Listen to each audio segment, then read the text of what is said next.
Welcome to part 2, understanding how color blindness is really color evasiveness. So we'll be covering key terms for our conversation around these topics. We're also going to discuss the effects of these concepts in our programs and in our relationships with families in our programs. And from there, we dig into what we can do, as well as a discussion panel and resource sharing. We also have 2 raffles at the end for themed books related to this topic. So please remember to stay the duration of the webinar to not only receive your professional development credits, but also potentially win some prizes. All right, so our group agreements. Now, these we pre-designed thinking of this specific space. And I want to be mindful that maybe they don't necessarily work for everyone. So I'll do a quick recap, and then please in the chat, please share your, please share if you think we should add or change anything. And just to do a quick audio check, Yolanda shares that she hears a lot of echo. Is anyone else hearing echo? No.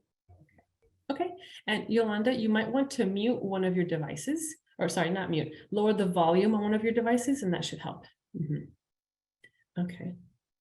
And Lee, you might want to disconnect the camera and then turn it back on. That might help. Okay. And Valjean, for your QSLA training, Dolly, I believe as long as we have Valjean's full name, we should be good on credit. Okay, thank you all for your comments in the chat. So in terms of our group agreements, in order to have these courageous conversations, let's see what we can do for each other. So what we can do as individuals is listen with respect and open mind. So we're listening to understand others and consider their perspectives, even if we might not agree completely, right? And on that note, we also want to assume that everyone has good intentions in what they're sharing. They're not necessarily trying to speak negatively of others or be harmful or spiteful. And of course, stay engaged. Like I said, what helps you show up in this space? Even if it gets maybe a bit emotionally uncomfortable because these are more challenging topics, sit with that discomfort. That's part of this process, and it helps us learn and grow together. And of course, speak your truth. So, being concise, but on that note, really just trying to express what is your perspective in your experience. Maybe it counters someone else's, and that's part of helping us all understand each other. Of course, let's, this second to last point here, I think is particularly important because we often come to webinars like, all right, what do I need to learn? What do I need to do? I have 5 strategies. Now I know what to go implement in my program so I can solve the problem. That's not quite the case with colorism and bias and racism. There is not a one and done solution or approach. So on that note, we need to expect and accept a lack of closure.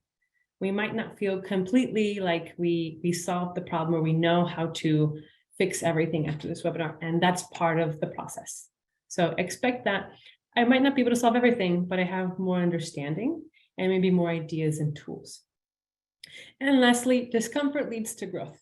So, our brains might be working in a different way, and we might feel more gears working hard to understand certain concepts, and also just feeling maybe emotional discomfort. And that is all going to support our learning and mutual respect and mostly mutual respect and how we embrace each other. Okay. So who else is in this space? We have Peach, and Peach is specifically, it's a partnership for education, articulation, and coordination through higher education. So this initiative really focuses on different cross collaborations between community colleges, technical programs, 4-year university programs, graduate level programs, all within early childhood and child development. And so these faculty partners also partner with representatives from different professional orgs, advocacy orgs, et cetera, who all have the same 3 goals in mind. What are their 3 goals? Specifically, they strive to support and strengthen early childhood higher education system preparation. So they're trying to support your professional development for the early childhood workforce. Their second priority is to identify and influence what makes a good high quality early childhood educational degree. So they're trying to strengthen the caliber of these degrees, credentials, certificates, and certifications. And lastly, they're also trying to influence how accessible and equitable early childhood higher education pathways exist and what they can offer for students. So it's accessible for all students, not just some who might have more privilege or access. Okay, and specifically within Peach, they have different subcommittees. And so we are working specifically with the Anti-Racism and Equity Working Group, including LaTanya Hardy, Jan Fish, Giselle Navarro Cruz, and Alma Cortez, who are here in the group with us, and I'll introduce them with more detail in a moment.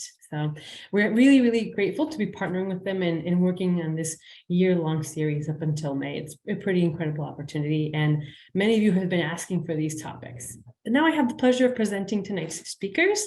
We have Alma Cortez, and Alma, would you like to introduce yourself? Sure. Thank you so much for having me. I'm going to take off my glasses just because I see that there's a glare. I'm Alma Cortez, and I'm an associate professor of child development at Pierce College. I've been an educator at the community college for about 6 years, and have been working with students for almost 20 or 15. And then I was a preschool teacher for a number of years before that. So I've had kind of a very big broad spectrum, and I'm very excited to be with you all today and to engage with you on this topic. And I think we're supposed to share our why. I do this for you all, for my students. I also do this for my children. I'm raising 2 bicultural, hopefully bilingual children someday. I guess tricultural. My husband has a different background than me. And I do this for them because I really want us to work on making the world a better place for children like them. And for all of our children. Thank you so much. Okay, LaTanya, would you like to present yourself? Hello, my name is LaTanya Hardy. I am the current director of Los Angeles Trade Technical College. I've been in education for many years. I was a preschool teacher, Head Start teacher, which I love being a Head Start teacher. I believe I received my most powerful professional development as a Head Start teacher because they're really great at professional development. Elementary teacher with LAUSD and high school teacher with LAUSD in Antelope Valley. And I'm a current adjunct instructor and enjoy working with future educators and future people who are going into the profession. My why is my goal of creating a special place. I always enjoyed school. And I want my students that are in my program to enjoy school. I want school to be their happy place. And so that's my why. Creating happy place because I felt it was my happy place. So I want to impart that to others. Thank you. Thank you so much, LaTanya. That's wonderful. I really appreciate how everyone is sharing. And for myself, to briefly introduce myself, and though my hair no longer matches the picture on screen since I cut it off, I am the family education coordinator here with Quality Star LA. And here I have the privilege and opportunity to offer professional development for you all, specifically on family engagement. On the note, I am passionate about how we can work together to use a strength-based mindset in supporting families' resilience and empowerment. At the end of the day, my life's purpose is to be a good ancestor by healing myself and supporting the healing of others. Okay, yeah, and thank you all. Oh, I love that everyone is sharing. Thank you, Jan, for introducing yourself in the chat. And just a heads up for you who might be joining us tomorrow or have colleagues who might be joining us tomorrow, Jan and Giselle will be joining us tomorrow with the Spanish version of this webinar. Yes. And thank you so much. Oh, I love hearing everyone's pride in the chat. Okay. Catherine, I imagine a class with Professor Hardy was great. I really do. Okay, and so what are we going to focus on today? Now that we've connected a bit more, we're going to understand what do the following terms mean. So color blindness, color evasiveness, colorism, color awareness, and culturally responsive approaches. And so what are the impacts of these ideas on us in early learning settings and on the families that we work with? And lastly, what resources and strategies can we use in partnering with families to create these more color aware and culturally responsive learning environments? So that's what we're going to be using. Okay, and the agenda is very similar, very much, we have our ideas of the impact, the different strategies we can use, and then we'll have a discussion panel and then a short resource overview and raffle. I do want to give you a heads up. We're going to have a break part of the way through. We also have several interactive components throughout, including using breakout rooms, using a Zoom poll, and using Padlet as well. Okay. And now go ahead and take it away, Alma, with our key terms and ideas. Hi, everyone. Some of the key terms that we're going to be talking about, and we'll go into more depth, are this terminology that we hear, and that is a big part of our presentation, which is the word color blindness. In recent years, we start to use the term color evasiveness. And so we'll talk a little bit more about that term as well. And then the word colorism, and how that has some implications for us, or some of our past background, as well as what that may look like in an early childhood classroom, believe it or not. Oh, there's a black screen. Oh, there it goes. Okay.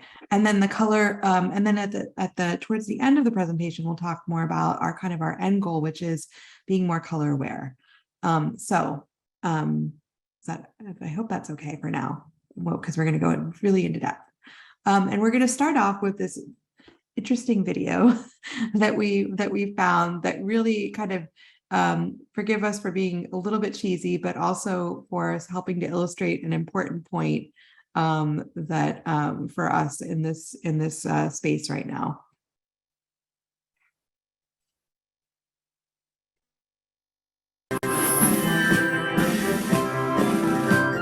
Colorblindness is our game because everyone's the same. Everybody join our circle. Doesn't matter if you're white or black or purple. What the? Whoa, whoa, whoa. Hold up a minute here. Ugh, who wrote this? I think it kind of does matter that I'm purple. I mean, I'm purple because I'm literally an alien. Well, I'm not an alien, but it definitely matters to me that I'm black. Yeah, it makes a difference that I'm white. I know the two of us get treated very differently. I just think it's messed up to compare me being an alien to you two being different races. You're both human. You're totally biologically the same. Adding purple people into a lesson about human racism makes no sense. Yeah, that is pretty weird. I think people like the black, white, or purple thing because adding a fantasy race in there helps distract from the actual racism black people have to deal with. Right. My experience with anti-black racism is really specific. Other people of color experience other forms of racism too, but you won't see any of that if you don't see color. Dude, so this entire public service announcement could be a ploy to avoid talking about racism altogether. Hey, could we get a rewrite where we appreciate each other without erasing what makes each of us different? Okay, but it's gonna add a couple hours to the shoot. I can My make it work. speaker's open. You were rolling just now, weren't you? Can't we just slap some graphics on this and call it a day?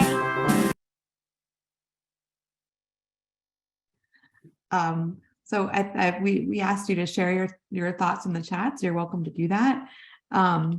If you have any kind of interesting kind of takeaways from this little video, but as we said, it's sort of like a very kind of minute long explanation of part of why we're having this discussion today, which is that we don't want to just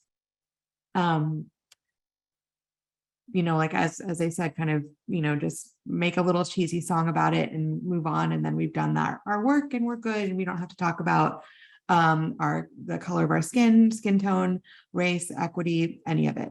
The point of it is really that we are not necessarily colorblind, none of us. And that terminology gets really, really tricky as we move into this.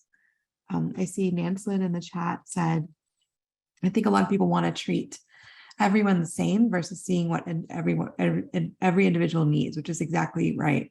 We were working towards that goal of seeing what everyone needs. And Brittany says, if you don't see color, you don't see racism as poignant. That's a really important point. And so those are really great kind of important points that we want to continue to make and talk about, and open this up to conversations about why that term colorblind it can be somewhat dangerous. And then Priscilla says, we don't judge the child of the color of their skin because it is wrong. And that's a really good point too, right? And while we may not judge, we still want to see them for who they are and to celebrate that importance of who they are. And Mary is saying good presenting purple because we mostly see black and white, right? And so it's kind of, it sort of brings out the silliness of why are we pointing out that she's purple? This way we can see our other ethnicity with different skins and face images, therefore we eliminate color. So that's interesting. It's an interesting point. But yes, we do mostly see black and white, but we again don't want to just do away with it. We want to make sure that we are, again, honoring, celebrating our differences, but not overdoing it to a point where it's very, can be confusing. And thank you, Priscilla, about she's learning anti-bias education from Child Development 156.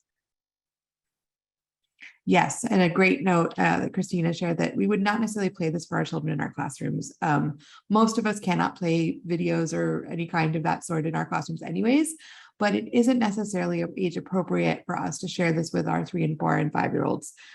This is more meant, this is obviously Cartoon Network, so we're sharing this in the space for adults to kind of make this point. And this might be more of a, I don't know, first or up kind of conversation maybe. And really great points about from Valjean about it's the adults that make it the difference and children don't necessarily care. I want to agree with that, and also that we learn this from such a young age, that we should judge people by a certain way they look, or we should call them a certain name. And so that's part of why this conversation is being had. And then Rig is saying also that ending on equal status does not necessarily mean we start the same. Absolutely. Okay, so I'm going to go into more detail on these definitions, and I'll try to monitor the chat, and or if the other moderators want to jump in with something important, we'll go from there. All right, so colorblindness in our definition is this racial idea that its best way to end discrimination is by treating everyone as equally as possible, without regard to race, culture, or ethnicity. And what this looks like is I don't see color, I just see people. And while that may feel true for some, we know that undoubtedly that's often not necessarily the case. And that we are somewhat judging our others by their skin tone, and by where they come from. Sometimes it's making a judgment or a bias based on where they might be from, the languages they speak, etc.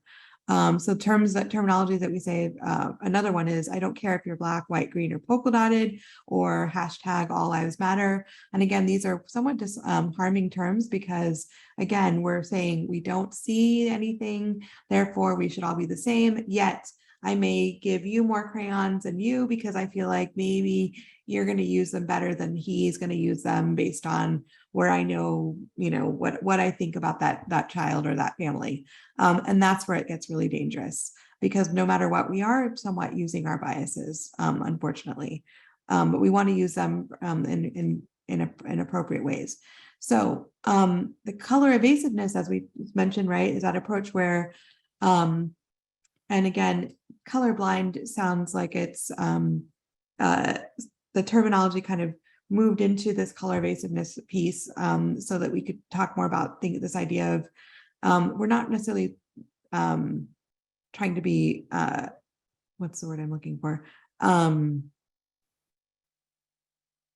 we're kind of looking at this from all angles, and we're also thinking about this as well, we just kind of evade it, right? It just doesn't really happen anyways, right? So we choose to ignore race or skin tone. So it also ignores, right, racial disparities and inequities, a history of violence and current trauma that still exists within our racist society. And so this is where this gets really, really tricky, because if you're saying I don't value you or where you come from, or I'm not acknowledging it, or I'm not honoring you, you are not necessarily honoring or acknowledging where I come from, the fact that I may have had an existing trauma, and the fact that I have been treated differently for potentially all of my life. And thank you so much, everyone, for all of your perspectives in the chat. So colorblindness is actually color evasiveness. It's just a different way of saying some of the same information.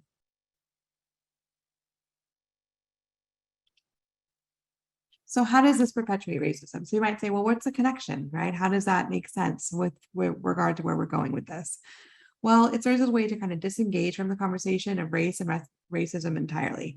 So if you're saying, I don't see color, you're also saying it's not, you may be saying to someone who's wants to celebrate their heritage and where they come from, that's not important to me.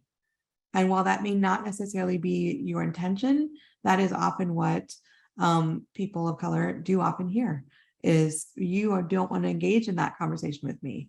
You don't want to have that conversation with me about the fact that for myself, for example, my ancestors are from Mexico, but generations ago.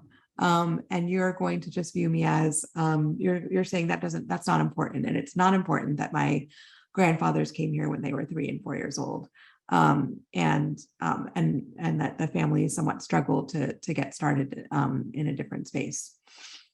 So when we have those race-related problems, that colorblindness tends to individualize those conflicts and shortcomings, instead of looking at it from this bigger picture of, wow, I acknowledge where you come from, I see where you are, I get it. This issue that you're talking about in our school, in our classroom, really has impacted you, and you want to make sure that others are not treated differently, and that includes, right, differences, stereotypes, systems of oppression.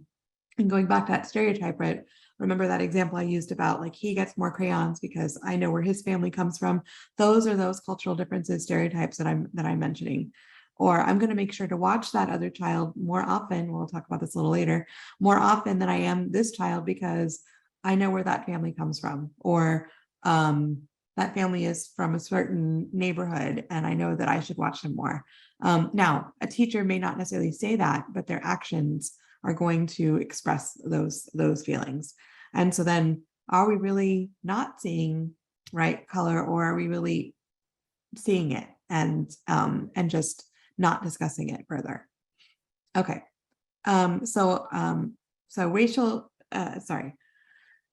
our racial colorblindness serves as a way to disengage. So our colorblind approach allows us to deny uncomfortable cultural differences, right? So, the sizing is throwing me off a little bit, sorry guys.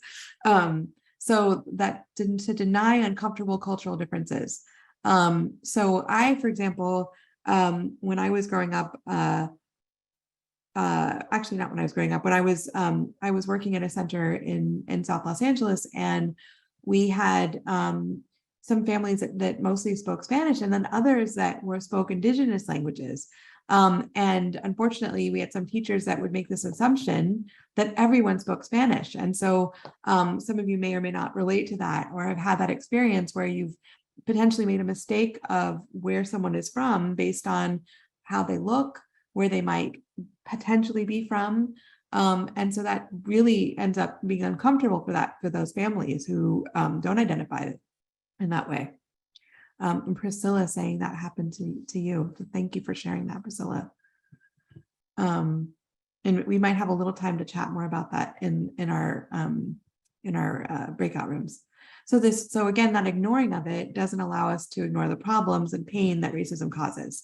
So we end up just kind of, brushing it under the rug, or not giving our children, especially, a space to be proud, be celebratory of who they are, where they're from, and especially, and right, not especially, but including languages, being able to say, wow, the language that you speak, that's such an interesting way of saying that, or thank you for sharing that, that specific food that you brought from your home. Now we're blowing up in the chat, I think. I think I struck a nerve. Daughters, right? Yes, and the assumption that you may speak Spanish based on your last name, right? Because they're Latina, and so that's a really important connection as well, right? That with some of us have been brought up and not necessarily spoken the language, and that is not necessarily something we should fault others for. or assume that it is. All right, so colorism, that discrimination, where those with lighter skin are treated more favorably than those with darker skin. And the problem with this, and some of you may or may not also have had this experience, is it ends up upholding this white standard of beauty and benefits white people and institutions of oppression. I know last year, I want to say that there was like a show on television that was really exciting, and a lot of people were like, oh, this is a great show. And then a lot of people started saying, well, it's great, but the main characters are mostly white, and the people of color have really light skin tone. And so we're doing this whole colorism piece and not even really identifying it. And so this happens all the time in the media, happens in the medical world, in the professional world. And it's something that we sometimes end up doing unintentionally to our kids, where again, right, that example of, who am I going to give this toy to today because, they're going to take better care of it, whatever. So we have this really interesting time in our life where we, the Photoshop, right, where we can lighten skin tone, we can change our bodies and facial features with TikTok and Instagram filters that are really interesting, but are extremely, in some of the opinion of us, right, harmful, right, for our self-esteem, because it doesn't honor what we actually look like and our actual skin tone. And again, this goes into our whole systems of oppression, and how two people that commit the same exact crime, one may be punished more harshly than the other based on their skin tone, skin color, etc. I'm trying to think. This happens in, I don't know if the next slide talks about this. The example I was going to use with,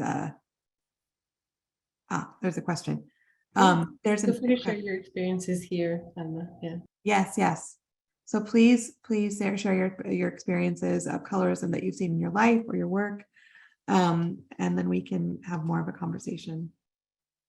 Thank you, Cynthia. South Korea, there's an interesting piece on that there. Colorism amongst people of the same ethnicity, exactly, Anna, the just different ways that we experience that, right? I myself am Mexican American. My brother have the same parents, and my brother has a darker skin tone, and I have seen the way that he's been treated differently when we enter a store, coming in together, and when people realize that we are together, they sort of lighten the mood, or we challenge that. It's a very complex issue. My dad talks about it happening within our own family, and that one of our grandfathers, or my great grandfather, used to praise some of the children that had lighter skin tone. And we say this all the time: when we know better, we do better, right? So we hopefully don't do that within our own current family, but it does happen often, and it's a very uncomfortable feeling. So please feel free to share more. And I imagine some of you might have similar experiences, and so please keep sharing in the chat. And I myself, so I am white passing. My parents are from Mexico, and specifically from Jalisco, which has a higher amount of folks who have lighter skin or like Caucasian features or white features, including like blue eyes, green eyes, and lighter colored hair, blonde hair. And we hear a lot of comments of like, oh, she's so pretty, your baby's so pretty because she has blue eyes, or she's blonde and she has ringlets. And so a lot of these comments that just sort of uphold and really value these white features that without really like, caring much for darker skin tones, or even comments that like joke about how like, oh, if you marry him, then your children will be lighter, and it's just seen as like more positive. In reality, like there's so much like harm that can be made with those words. And thank you, Danya, for sharing those comments. Yes, using güerito as in like lighter skin boy, and then la morenita, and like people joke and say, oh, we don't really mean it with harm, but we all know colorism exists. And so even in having those nicknames, it's like, why do we have to draw attention to these features? Why does that have to be how you're identified necessarily? Thank And you, that Anna. whole, yeah. Go ahead. Right. So, and I was going to just say that old saying that's very destructive, that was, if you're white, you're all right. If you're black, get back. And if you're brown, get down. And how destructive that is. Yes. And how that has been passed down, that way of thinking. Thank you for sharing that. And I was going to bring it back to Britty's comment. Growing up, Black colorism was a everyday experience, but also very prevalent in Los Angeles. So it doesn't necessarily have a specific location, and it might be more front and center in some spaces, and we're more I can't think of the word I'm looking for. Well, we'll get into that later. Microaggressions, right? Where it's like the little snide remarks that make us feel extremely uncomfortable, and we're not really sure why, but it goes back to that feeling of, wow, they were really talking about where I'm from, and or where my family's from, or where my ancestors from, based on those things. So, and then Cynthia and Priscilla are also sharing about the differences in our relatives that are treated differently based on their skin tone. This is such rich information, and I so appreciate it. I relate to this so much. This was my childhood in a nutshell, with my brother and I, and even my sister, who has a different mom than I do and has even lighter skin tone. So it's very heavy. Yes, and damaging as well. Thank you all for sharing, and I appreciate Catherine's comment on how children of color end up in foster care at a higher rate, because that's when we can see that colorism and racism shows up, like in at an institution level. Thank you so much, and I think we're going to keep going, but please keep conversing, keep sharing your responses in the chat.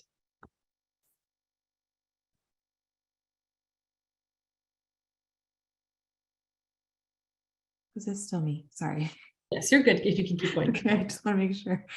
So the color aware approach, but sorry, I wanted to share one more example. Some of the information you'll get from our article on colorism is also related to what some of the researchers have picked up on in preschools, where we've seen, like I said, the same children being punished, and one being punished, the child that is white carrying scissors in an inappropriate way, not getting in trouble. The child that is Black carrying them in an inappropriate way and get suspended, or a call from the parent about how they were treated. So this happens at that right micro level in that classroom. So what we want to do instead is this color aware approach of practicing being color aware by intentionally celebrating our racial differences as an important part of who they are, and talk about race in a direct and honest way. Okay, we'll talk a little bit more about how that looks in a minute. And the chat is so rich that I really appreciate everybody sharing. So what we do with our color aware approach is we improve on that color blind approach. And it very much aligns with anti-bias education, which someone mentioned in the chat earlier. We're also working on using the social justice approach, really kind of honing in on where are we from, how do we delve into these pieces, and what are we? Oh, sorry, it's black again. Okay. Sorry, it seems sometimes when the chat changes, That's okay. Is it still on screen? Yes, I can see it now. Okay. 1 second. Okay, how about now? Are we good? Yes. Okay. All right. Sorry. We were talking about social justice approach. I think we're okay for the next slide. We're good. Yeah. Thank you so much. And now, Latanya, if you can keep us moving along here. Yeah, so now we're going to talk about the impact of color evasiveness and colorism in early learning with regard to all of the things that goes into early education, numbers, stories, and experiences. Next slide. So let's talk about those hard 4-letter words. And we've been talking about them in the chat, and it's really been exciting to read the comments in the chat. And so that hard 4-letter word, or those hard 4-letter words, it's not what you're thinking. It's like bias, right? Bias and race. So the school system is often segregated, and bias and race has become that dirty 4-letter word that many are afraid to discuss. So that's why it's so wonderful that we're here discussing this. We often focus on ensuring that all children have the same or equal experiences and opportunities without recognizing that in doing so, we are maintaining an inadequate system. So how does colorism affect early learning? So new research on bias from Yale Child Study Centers. Let's take a listen at an NPR. And give me a second, folks, to Sure. get that situated.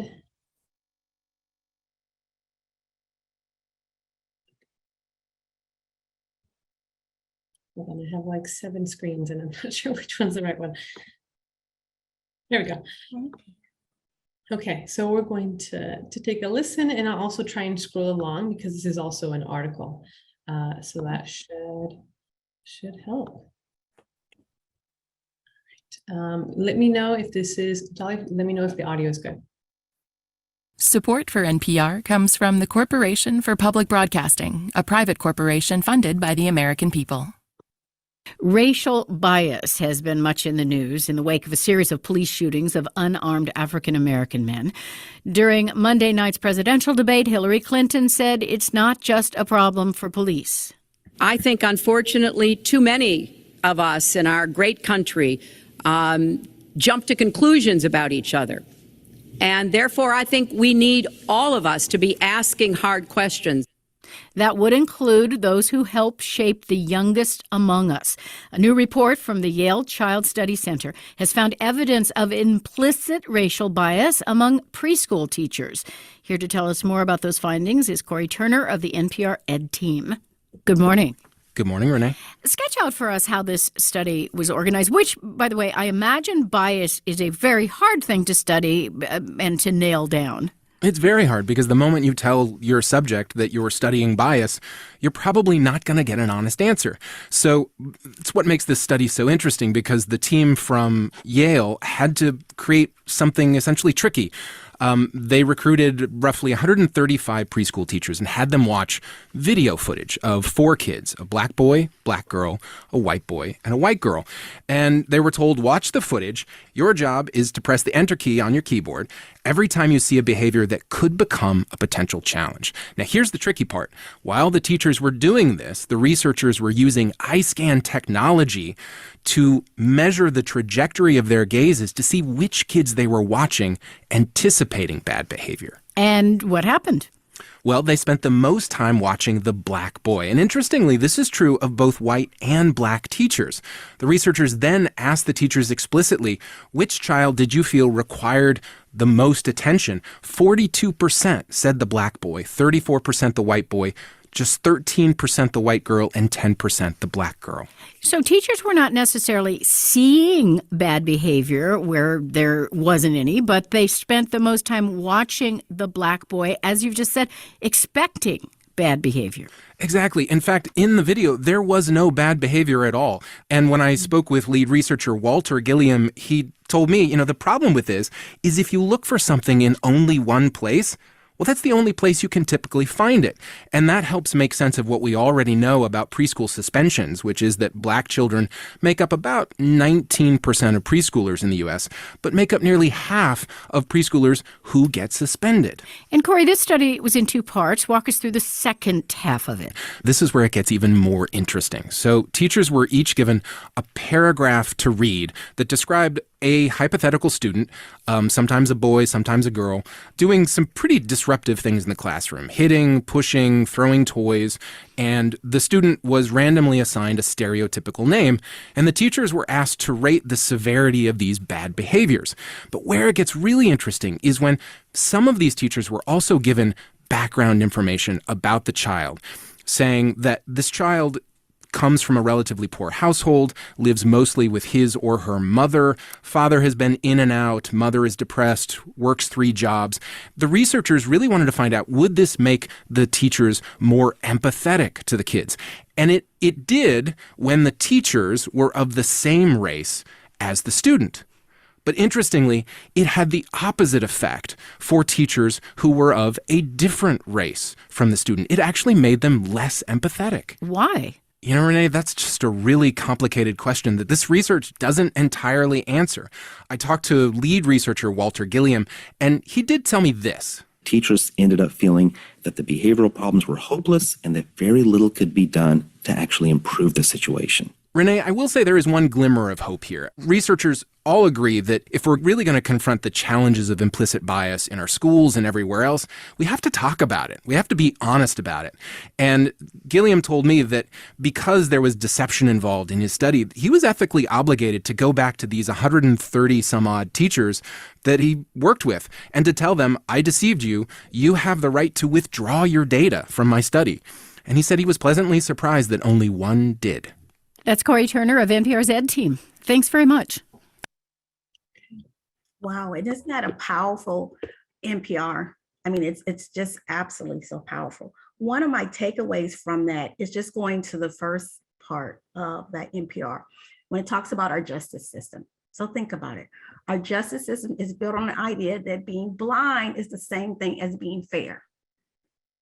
Our courts use and portray justice as a blindfolded goddess to symbolize the objectivity that we equate with being unaware of appearances. And she too is supposed to be colorblind. But given the disproportionate number of men of color in our prison systems and the tendency to prosecute them at a disproportionate rates, that's not exactly true either.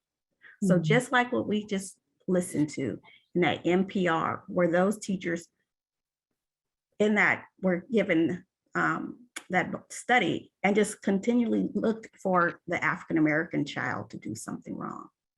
We were talking about that 4-letter word, our bias, right? So we will further discuss the specific aspects of behavior monitoring during the suspension and expulsion webinar in April 2023 with regard to our bias. Next slide. Kenneth Clark. I remember when I was many moons ago dating myself, a student at Cal State Northridge, and we had to research a theorist, and I chose Kenneth Clark. And Kenneth Clark was the first person to do the doll experiment. So we're going to watch the doll experiment. He and his wife, Mamie, did the doll experiment. So let's watch. It was an experiment that changed the course of U.S. history, helping to desegregate schools. And all it took were some kids and some baby dolls. Now, more than 60 years later, would the results be any different? Will Ewick has that story.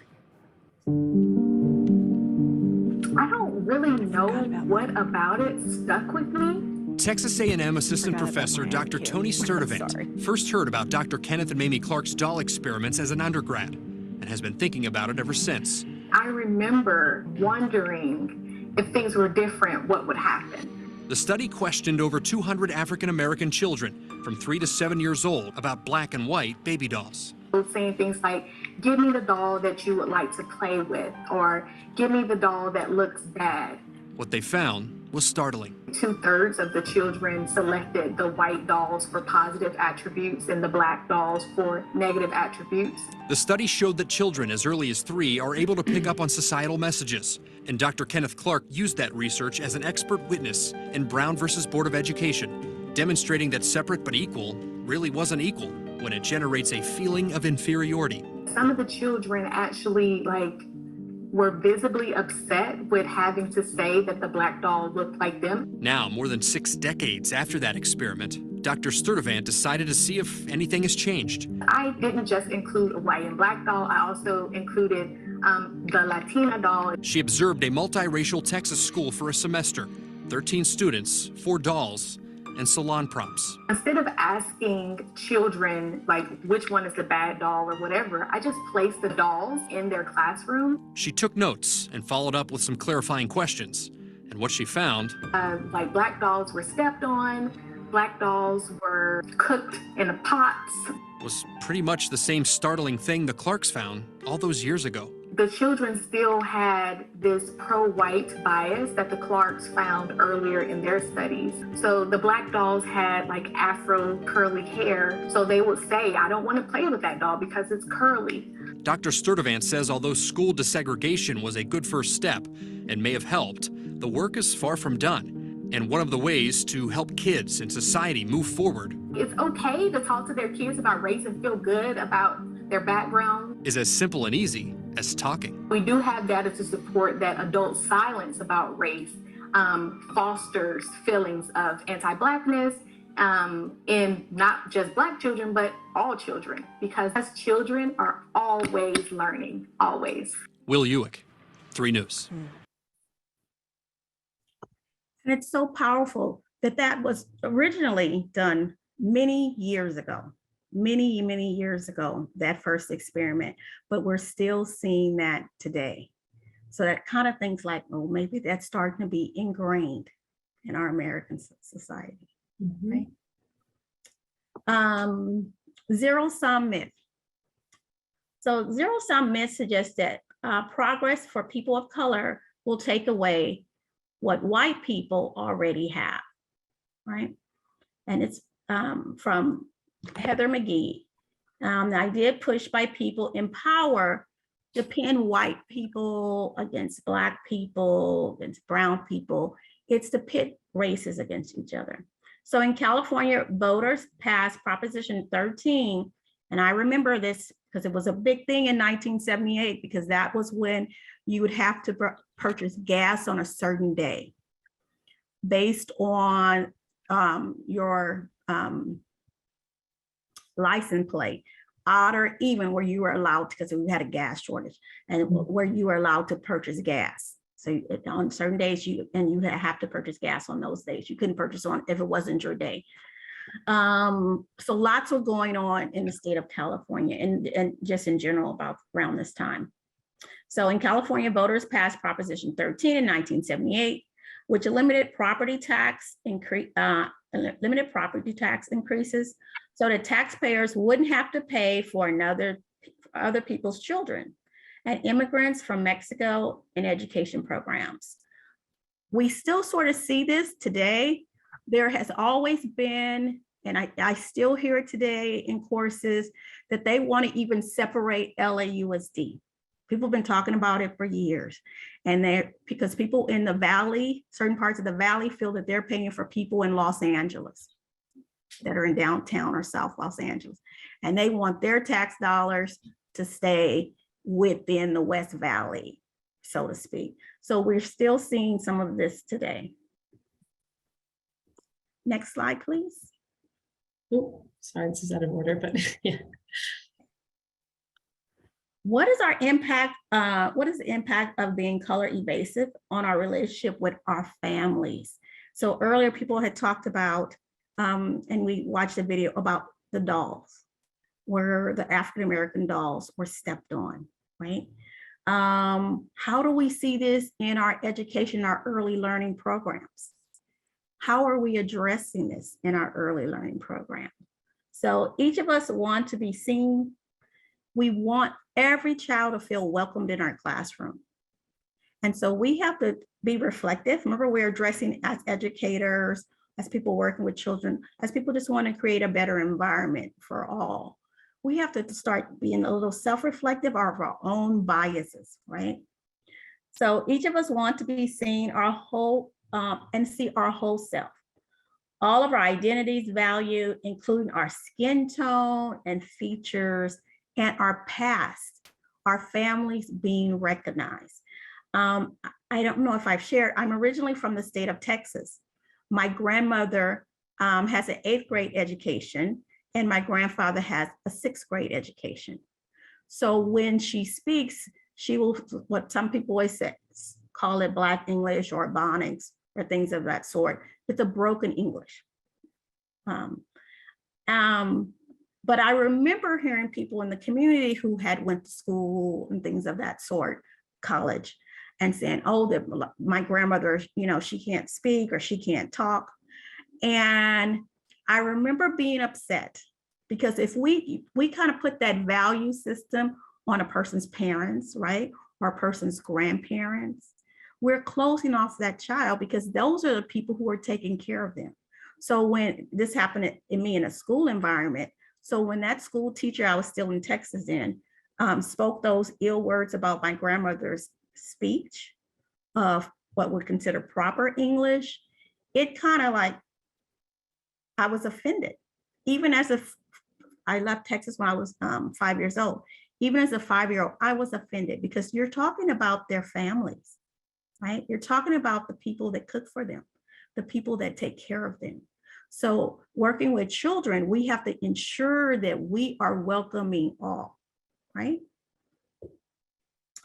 An imbalanced power or dynamic between early educators and families already exists, and we're trying to bridge that, right?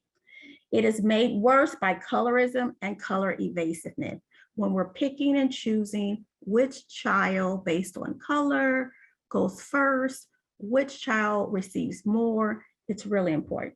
So when we say we don't see color, our words say, I choose not to see race and therefore racism and the negative effects of racism. So if I don't see race, it's usually followed by, I'm colorblind, right? But by being colorblind, they're suggesting that they can't ever be racist. And that's where the big problem is. So how does colorism impact communications? So not using your home language for fear of being discriminated against. And we have to think about when children come in with their home language, we're not being subtractive, saying that your language is something where we're taken away, right? You know, subtraction taken away. But we want it to be additive, right? We in the US have to embrace multilingual learners, right?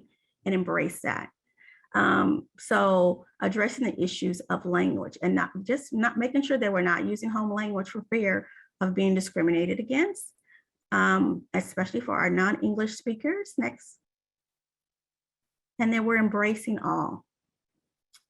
We have assumptions about assumptions people make in seeing your skin tone and assuming that your language capacity and literacy level, which we spoke about previously. I think I've shared with others that my sister is bilingual. So she is very fluent in honors Spanish. And most people don't know that she speaks Spanish because they just think, oh, she's an African-American, but you just never know.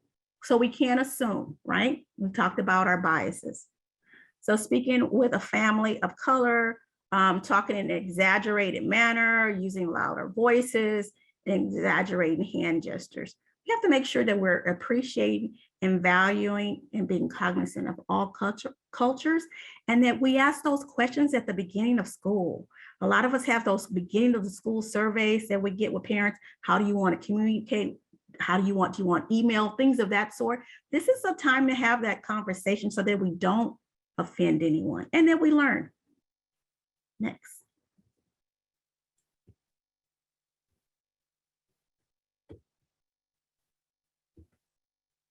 So often we hear comments such as, I treat everyone with kindness and respect. I love all children. So we have to make sure when we're treating everyone with kindness and respect that we also are valuing all the culture that they bring. It's not a one size fits all. So approaching people with kindness and respect is great, but avoiding conversations around skin tone and race ignores the unique identities and realities of each person, not a one size fits all. When we say we're going to be kind and respectful to everyone, also means acknowledging each person's experience and what they bring to the classroom, what they add to the school environment. With people of color, this includes each person's unique racial identity, their strengths, recognizing the trauma that they might have experienced in our school systems, in their home environment, and the challenges, right? And sometimes it's not even large challenge, the challenge of even sometimes getting to school for some of our moms that take the bus or take the train to drop off their children that don't have a car, taking public transportation. We have to be open and welcoming of all. Next slide, please.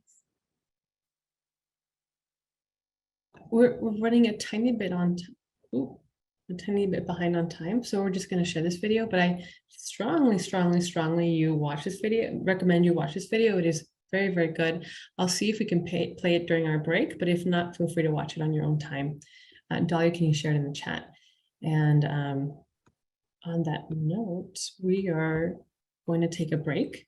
So Dahlia, if you could share the video and then the enrollment links. And so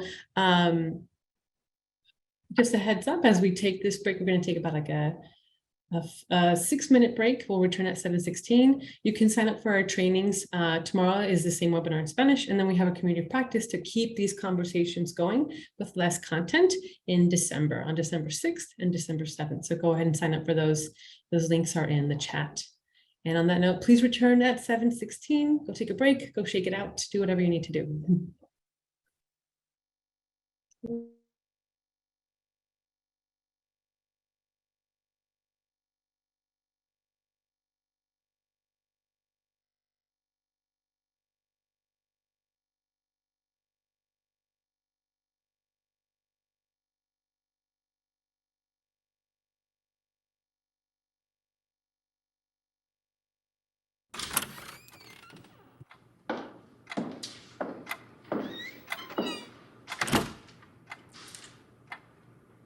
Good morning.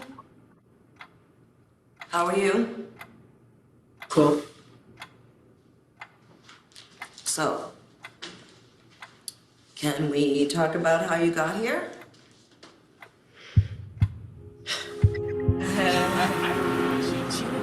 Yeah, you think I got a funny looking face? I just thought it was funny.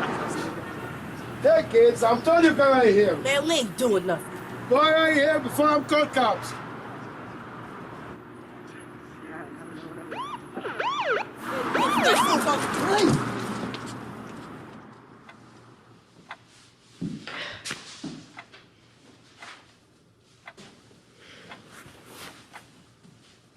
So, you didn't do anything?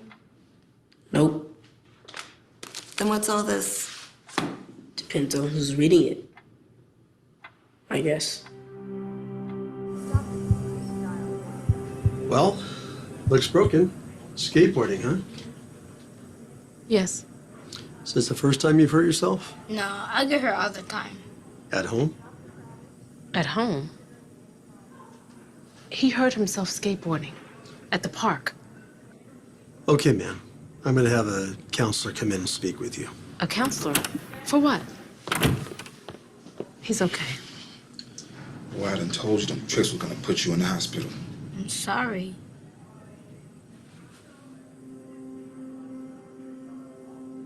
I'm sorry, too. A nurse will be in a few minutes to help you check out. What's up? That doctor thought I did this to him.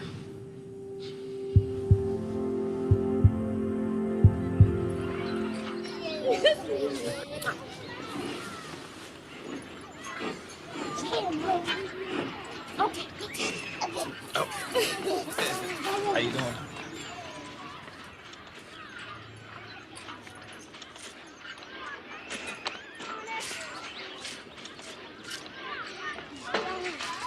Hi.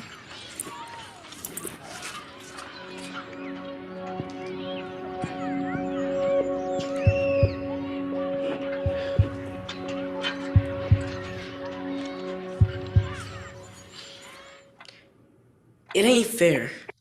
Fair has nothing to do with this. This is about you taking responsibility for your actions. Look, I know so many young men just like you that didn't do anything. And yet, most of them are in prison. You don't know me.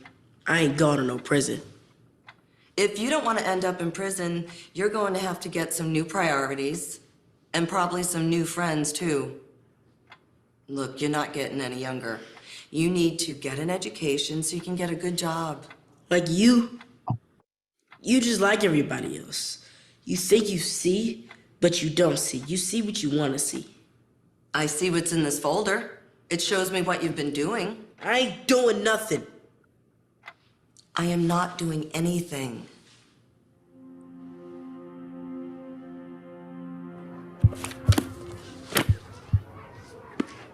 stop.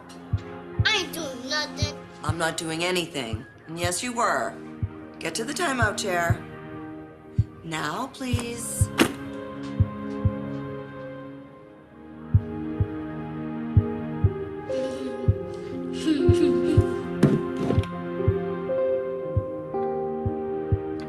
I'm sorry. I am so sorry.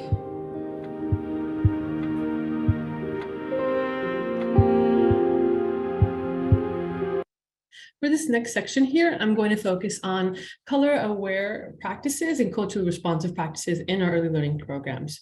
So when it comes to the different approaches that we can, like what can we do really, let's talk about our individual efforts and also the efforts in our programs. And so specifically for ourselves, as we touched on in part one, the first webinar on anti-bias, we can continue our learning and internal work. So this can include, media like books, articles, podcasts.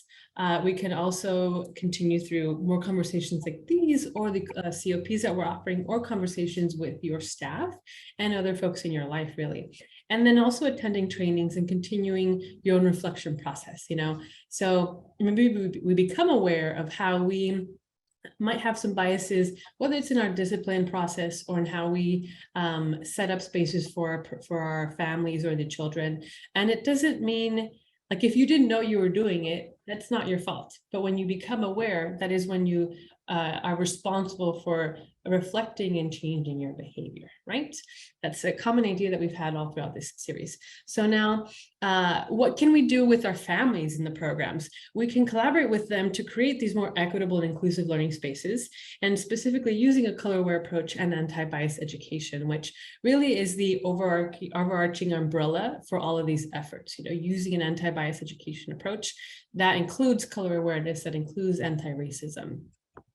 And so specific practices that you can use are specifically to team up with families to co-assess the physical spaces and interactions in your early learning programs. Do these help families feel included? Do they help families feel respected and seen?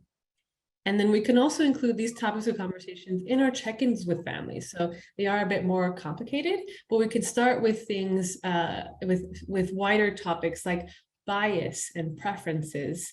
And then depending on your relationship with the families and both of your levels of openness, you can start talking about, colorism or color-blindness and potentially racism as well. So obviously our relationships with families are all unique, so that changes.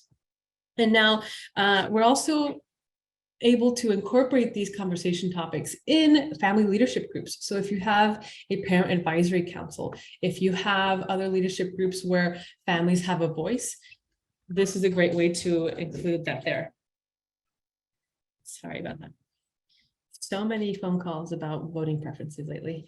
Okay, so yes, these are 3 strategies that we can use to partner with families as teams. Okay, and so in terms of the physical spaces that we can pay attention to in our learning environments, our classic practices of let's use affirming pictures of people of many skin tones and features, including pictures of families themselves. We've talked about this in previous webinars, including the part 1 webinar. Using family pictures in like a family tree diagram or a family board in your program as part of the welcoming, or maybe even like the reading corner, or if you have a zone of calm, there's different spaces where you can include pictures of families. And as you see here, I'm actually super, super happy to share that this picture that you see on screen is actually a picture from a family childcare program's, one of their reading corners. And so it was just great to see that they have, books about hair color and religion and uniqueness of children and what makes children different, and talking about how families are special. And this is just and even the alphabet that's used, the Swahili alphabet, there's such a richness going on here, and just this one reading section of this FCC program. So this is, inspiration for the different options that we have. We also want to consider, do families see themselves, including their race and ethnicity, represented in the early learning program? So in our flyers, brochures, website, videos, the resources that we share, do they see themselves mirrored here? And on that note, what is our practice for when it comes to talking about appearance and bodily features? Are we having conversations about hair? Are we having conversations about, different size noses and height and different sizes, all of these things? Are we having those conversations? And not just with children, but like with their families too. And even past that, what items do we have in our classroom to demonstrate inclusivity? And can families do items as well? Like if they have maybe specific items that work for them. For example, if you have a comb for a doll, do they also have brushes that are more suitable for natural hair textures, for instance? So we want to consider these different approaches. And on that note, for reading and storytelling, like I mentioned, let's use books to show children their value and really uphold their value and their families and each community. And I see a lot of great examples here in the chat. And so this can help us have discussions with children. And we can also focus on honoring who we are and where we're from, not necessarily only race. So that is definitely an important topic, but we also want to explore even past that to just promote a better understanding, a deeper understanding of more folks, including our appearance, our values, our backgrounds, from the ways we learn to read songs, the books that we read, and how we even discuss our hair. So these are some examples to consider. And I see Cynthia sharing a great practice that they already have. Thank you. Oh, this is also a picture from an FCC, a QSLA FCC program. So really happy to share that. All right. Other details. So in our interactions with children and families, we also want to keep these specific ideas in mind, including how can we manage curiosity without making a family or child feel like they are others or they are, outside of the normal group or accepted group. So we want to avoid exoticizing differences. And by exoticizing differences, I want to point out maybe like a child that has a feature that's really unique in your program. It can be really great to hear to share to them, wow, your eyes or your hair, your skin is so beautiful. And that is really nice. But it also sort of implies this idea that you have to be pretty to be valuable. And so we are all inherently valuable, whether we are socially pretty or not. And so that's something that we want to be mindful of. And so we just want to be careful about that, really. And so we also want to create space for curiosity. Let's talk about things, even if it might feel uncomfortable for us. Let's help children feel comfortable talking about that. And that way they're not continuing practices of colorism or color evasiveness. And then also let's offer activities that challenge stereotypes about people of color and white people as well. So stories and role playing and puzzles, these are all different types of activities that we can incorporate. And Nancelyn, thank you for asking about that. We do have several book lists on our website, and we are in the process of creating more book lists based on each of these topics that we hope to have in December. But thank you, Nancelyn. And we are giving out books at the end of this webinar related to this topic. All right, so color-aware approaches in anti-bias education here. We have some do's and don'ts in terms of the verbal language you might want to avoid and move away from and move towards. So as we see here on screen, we see an example of this phrase, I don't see color, that we would want to move away from that. And one approach that you can use is I see you and I accept you. I hope you do the same for me. So in seeing someone, it's, okay, I see, your unique identity, your experiences, and how your life might be different than mine, and how you experience that could be different than mine. And then we have, and I'll just read one or two more. So we often hear the question, what are you? Where are you from? And that is often like how we are approaching trying to understand someone, like, oh, I want to categorize you so I can better understand you. Mm-hmm. But do we always need to categorize someone? And might that limit how we view them, right? So another approach that can be more welcoming can be, would you mind sharing with me your cultural background? And then sharing yourself first, being vulnerable first. My cultural background is XYZ, get specific and share. And so this is just a way for us to be mindful about how we approach others and have respect and kindness and really be tactful. Okay, so these are some examples of how to rephrase those approaches, those conversations. And really the idea is curiosity is great. If you have questions, that's great. There's no problem with that, right? But let's be mindful about how we're approaching these conversations. All right. And lastly, most of all, be honest and open in an age-appropriate manner. Like that's really the idea with children and families. So let's talk to children about how the world does favor certain groups of people over others. Let's talk about racism and bias and vice versa. And let's also recognize that that's unfair and hurts people. And of course, we can also from then show a social justice approach. Let's show how we can do our part to change the world. All right, I'm just going to show you this next activity guide, and we will not be doing the activity because I want us to prioritize the discussion panel. So 4 key mindsets, because oftentimes this can lead to challenging conversations with families, or we already have challenging conversations around bias or race or colorism. So how do we approach that? How do we handle that when our emotions get really elevated and intense, and maybe the families as well? So here are 4 key ideas that can help us with that. So the first 2, number 1, be aware of your biases and what you're bringing to the table. So maybe your emotions, your personal history, what pressure you're feeling with the job, maybe like, we have an important visit coming, but I need to talk to this family right now. How do you manage that and like regulate? And also your values and your energy level. All of that can affect how you're showing up and interpreting the information in the situation. And of course, let's consider the family member's perspective. What might be going on in their world that we don't even know? We only have like a little glimpse of what is really going on in the people's lives. And of course, let's remember, everyone is doing their best, given their capacity, given their reality. And so all of us have something to offer, but that does change. That does change from day to day sometimes. So maybe the day that you're having a conversation or an argument with the family, that's a day where maybe both of you have different capacities. It's a bit lower or more strained. And of course, this to me is one of the most important ideas, is reestablish that you and this family are a team. So it is you and the team against the problem, not you versus the family.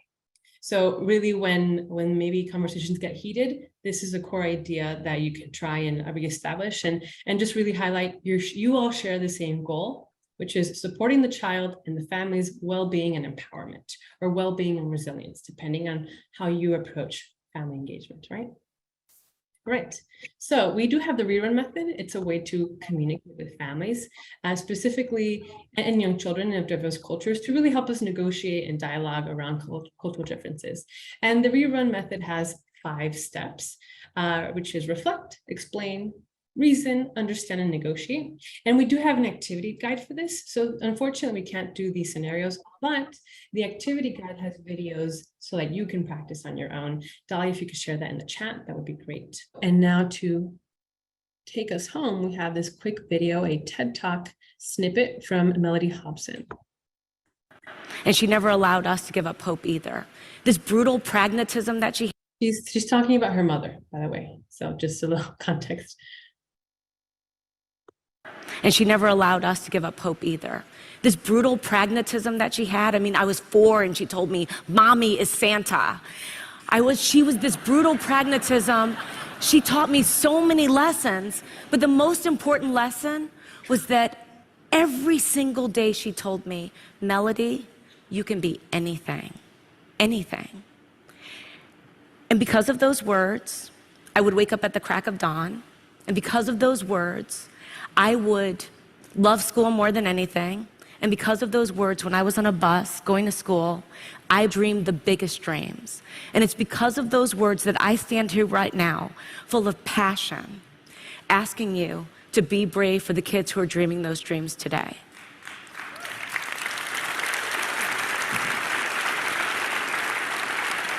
You see, I want them to look at a CEO on television and say, "I can be like her," or "He looks like me." And I want them to know that anything is possible, that they can achieve the highest level that they ever imagine, that they will be welcome in any corporate boardroom, or they can lead any company.